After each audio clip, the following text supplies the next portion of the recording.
to Conscious Business Talks. It's Thursday. Here I am, and I'm so glad to see here you are. Hey, Larissa, so glad to see you here. I am truly joyful to have you here so we can get talking about some pretty awesome stuff that's on. I think it's relevant to all of us, especially if we are thinking about continuity and all of the cool stuff that we as individuals bring in with us as part of this awesome world, right? So who better to share it with than you, and through you to the other amazing human beings that you come in touch with, and more see the ripple effects of what we are creating and sharing and enjoying spread around even more, right? So I titled this today as Breakthroughs and Infinite Games because I was designing a new challenge for my guys, and I thought, okay, what do I want to bring through this challenge? What do I want? Like, what does this design look like?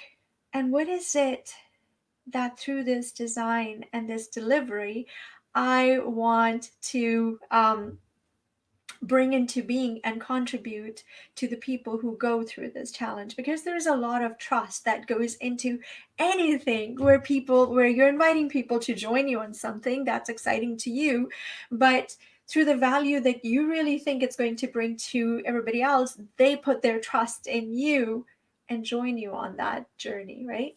So it's really important for me to think about the outcome, the end result of what this is going to deliver, how it's going to impact the lives of the people who are trusting me to join me on this journey, and what, like Larissa just said, the ripple effect expanding, how the ripple effects that come from that, how are they going to go, and how do we get them to expand even better, right?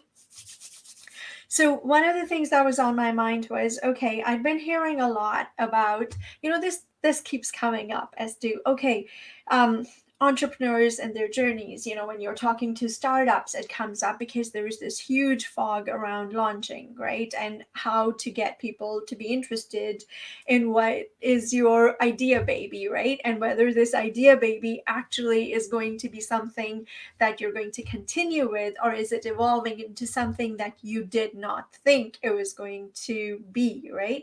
And how sometimes we get so married to the idea and we fall in love with it so much that it's hard for us to abandon it, because how could we have sunk so much time and effort and energy into creating it and coming up with it in the first place, that sometimes we forget that the idea isn't to just create it and fall in love with it.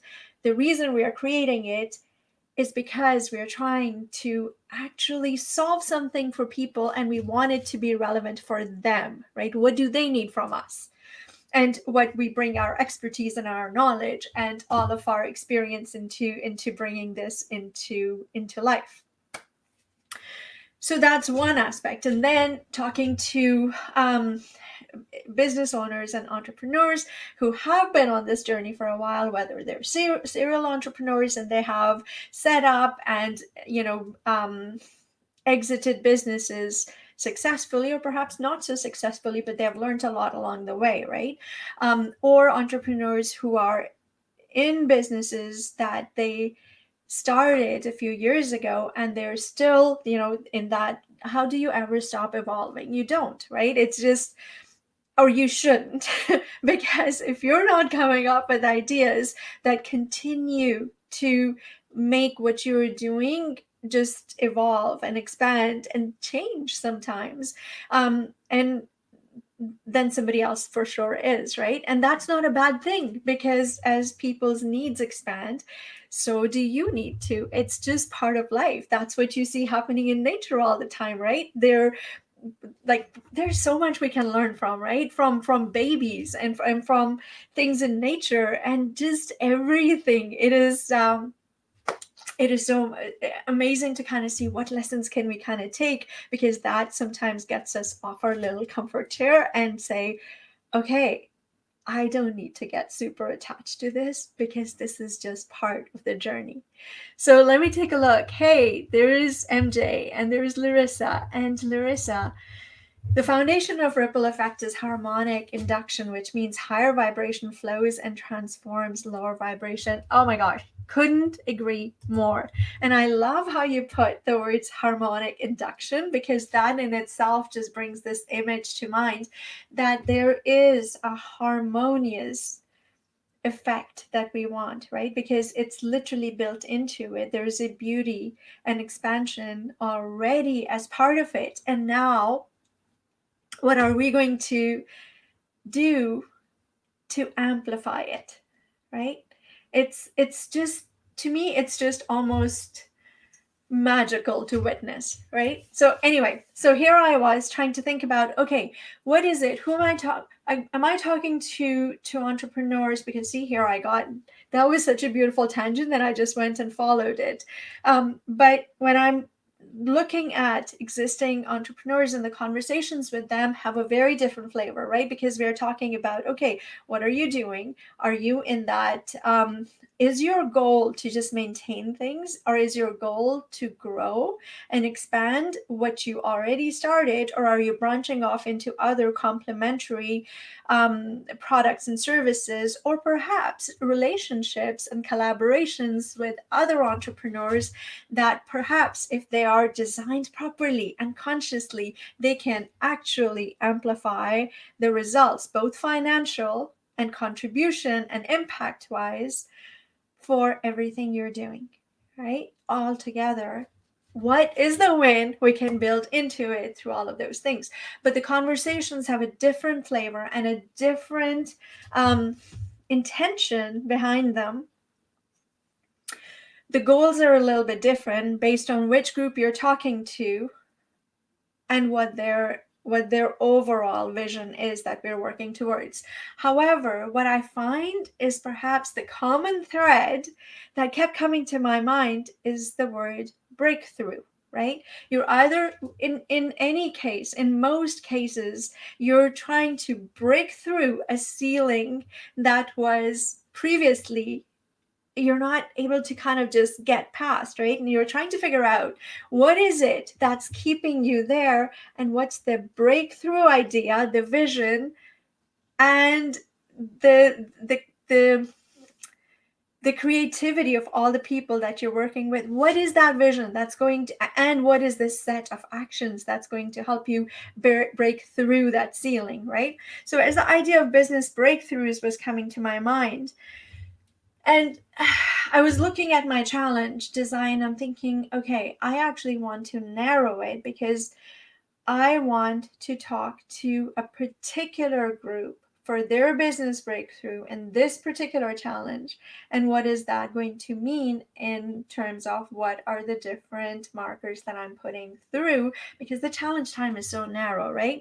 Most of the time you just have idea to address it only very high level, and then you kind of expand into the follow-up, which allows you to go deeper into it, right? But I wanted to infuse a little bit of different in it. And my idea was, okay, can I introduce simple and really clear strategies in those days, in that brief time period, that people are able to walk away with a really, either they're able to implement it during that time, or they have such clarity when it comes to what they're supposed to do that they can take that and actually get real results. That would be so cool. So that's what I'm busy designing right now, because in the next 2 to 3 weeks I want it to be delivering, right? So as I was thinking about what I was doing, this, I happen to, sometimes things just flow into your sphere, because you're like, they just show up because they're aligned with it, right? And because I was focused on continuity and what are some of the things that go beyond the bottom line while not excluding it, right? Because you don't want to exclude the bottom line, you want to keep it in focus, but you want to also think beyond it as to what is going to be the impact, the ripple effects that we're talking about that are going to be transformative through your business for the lives that you touch, because that to me brings that aspect of consciousness into it also, right? So I landed on the work of two amazing individuals, and granted, there isn't just two individuals, there are lots of people have talked about it, but in the last few days as I was working on it, this is what I landed on. And one was Professor Kars, and he had written a treatise back, I think in the 80s it was, and it was on literally on infinite and finite games, right? And how it impacts the world of well, not just the business world, but the world in general, right? And the idea was so cool. And I remembered that I had seen one of Simon Sinek's book. It's called The Infinite Game. And so I had to grab that because I'm like, oh, this is cool. I want to know what's the similarity, because I had always associated that a little bit more with Simon as opposed to with Professor Carr. So it was a bit of a revelation for me. But I figured out in reading a little bit more of that book is that Simon got his inspiration from Professor Kars. So how cool is that these brilliant minds are talking about and thinking about, not just today, not just in today's world, but well before it, about things that impact us as human beings and what the idea of business is supposed to be. And to me, that's really the power behind business, right? And us as entrepreneurs. So when it's like, he was talking about finite games, that okay, finite games are where players, so say for example you're watching a match, right? You can identify the players, who they are, because they're wearing uniforms, and there is a set end time, and there is a set of rules that everybody knows and they're following, right? So in those set of rules, everybody knows that, say for example in that game, that during this time period everybody is going to follow these rules and they're going to score as much as possible before that end time hits, right? So everybody is kind of compliant with that. And when that time of end comes, everybody wraps up and they kind of go their own ways, perhaps to play another day. So the players are known, the end time is known, the rules are known, everybody follows them, and then if you don't, you get penalties, right? So it's a very structured setup. But when we think of life, it doesn't actually follow that, does it? Because you may know the players, but players change. And the rules, especially if we're thinking about rules in terms of law, yeah, the law is known, but it can also change. It can be revised, and sometimes people just don't follow it, right? And yes, there are penalties, but that can also change depending on how it's being looked at. And everybody's understanding of it, like the rules and what the criteria and the parameters and the goals are, they may be different, right? Maybe somebody's thinking about short term. Somebody else is looking at the same thing, but perhaps long term. So there are a lot of unknowns in life, and in business, it's the same thing. You know some of the players, you don't know some of the players. Players change, and sometimes, especially in business, the idea is that what you're setting up, there are, at least as an entrepreneur who thinks of herself more as a conscious entrepreneur, my idea is that even when the original founder of the business is not around, the business continues, perhaps with a different set of players, whether it's through exit, whether it's through something else. And sometimes, yes, the business does not necessarily continue, but that could be either, a bankruptcy or just shutting it down or whatever. But the continuity can be built into it. So there is no necessarily an end date, right? And because there's no end date, really the idea of winning and losing in business takes on a very different meaning, right? Are there really winners and losers in business?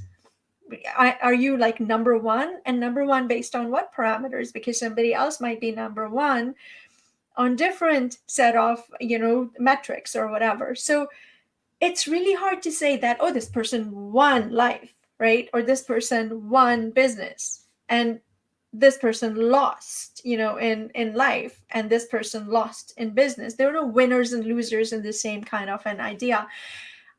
However, we can choose to think of it that way, because does it mean that people don't treat life and business as a finite game? For sure they do, because sometimes we get caught up into that thing that I'm going to be number one in this thing, I'm going to crush the competition, and the idea that you have around it and the way you think about it can be very finite, right? So, and this is where I actually came up, and let me share that with you. This was one of the quotes that I got from the book, and it was that finite-minded players tend to follow standards that help them achieve their personal goals with less regard to the effects of the ripples that may cause.